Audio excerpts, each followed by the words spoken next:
মানুষের খেলাধুলায় মানুষের শরীর স্বাস্থ্য ভালো থাকে, মানুষের মন ভালো থাকে। আজকে যদি এই ছেলেপেলেদেরকে খেলাধুলার ব্যবস্থা করা না যায়, তারা নিশ্চয়ই কোনো খারাপ কাজের দিকে চলে যাবে। খেলাধুলায় যতক্ষণ থাকবে ততক্ষণ কোনো খারাপ কাজের মন মানসিকতা আসবে না তাদের ভিতরে। খেলাধুলা যতক্ষণ করবে ততক্ষণ কোনো মাদকের সাথে জড়িত হবে না। খেলাধুলায় যতক্ষণ থাকবে ততক্ষণ এই যুব সমাজ কোনো খারাপ কাজের দিকে ধাবিত হবে না। সুতরাং আমাদের এই ছেলেপেলেদেরকে, আজকের এই যুব সমাজকে খেলাধুলায় রাখতে হবে। খেলাধুলা কিভাবে পরিচালনা করা যায় সেভাবে আমাদের ব্যবস্থা করতে হবে।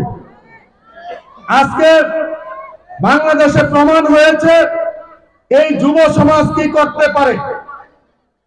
গত 5ই আগস্ট স্বৈরাচারিণী শেখ হাসিনা, খুনি শেখ হাসিনা এই যুব সমাজের ছাত্র জনতা আন্দোলনে এবং আমাদের দলীয় নেতাকর্মীদের আন্দোলনে পালিয়ে যেতে বাধ্য হয়েছে।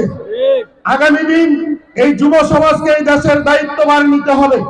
এই দেশকে ভালোর দিকে নিতে হলে যুব সমাজকে কাজ করতে হবে। সুতরাং যুব সমাজকে ভালো থাকতে হবে।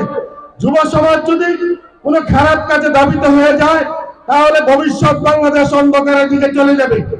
সুতরাং আমাদের সন্তানদিগকে কিভাবে ভালো রাস্তায় রাখা যায় সেই ব্যাপারে আমাদের চেষ্টা করতে হবে। আমাদের সন্তানকে যদি ভালো দিকে নিতে হয়, মা বোনদেরকে বেশি ভূমিকা নিতে হয়। যাই হোক, আপনারা আপনাদের সন্তানদের দিকে ভালোভাবে খেয়াল রাখবেন যাতে তারা অন্যদিকে ধাবিত না হয়। আমাদের হাবিবুর রহমান মাসুম ভাই, সরি ভুল হয়ে যায় বারবার, হাবিবুর রহমান মাসুম ভাই কিছু দাবি দাওয়া করেছে। উনি বলেছে এই এলাকায় সরকারি পতিত কিছু সম্পত্তি আছে, এই এলাকায় খেলার মাঠের জন্য উনি দাবি করেছে। আরেকটা কথা বলেছে এই এলাকায় কোনো ঈদগাহ নাই, ঈদের জামাত করার জন্য এই সরকারি পতিত সম্পত্তি যেন ঈদগাহ করার ব্যবস্থা করা হয়। আমি আজকে এখানে কথা দিতে পারি, আমাদের বাংলাদেশ জাতীয়তাবাদী দল যদি সরকার গঠন করে, আমাদের প্রাণপ্রিয় নেতা ৭১-এর বীর মুক্তিযোদ্ধা সাবেক জাতীয় সংসদ সদস্য আলহাজ মোহাম্মদ গিয়াসউদ্দিন সাহেব এমপি হওয়ার পর উনি অবশ্যই মন্ত্রী হবেন ইনশাল্লাহ।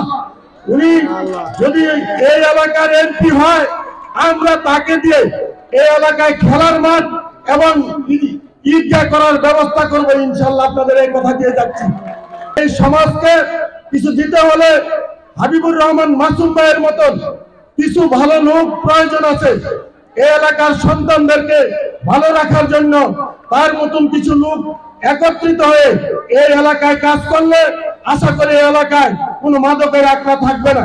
যারা মাদকের ব্যবসা করে, যারা মাদক নিয়ে খেলামেলা করে, তাদেরকে হুঁশিয়ার করে দিয়ে বলতে চাই, আগামী দিন তোমাদের জন্য খুব খারাপ দিন। এই মাদকের রাস্তা ছেড়ে দিয়ে ভালো রাস্তায় চলে আসবে।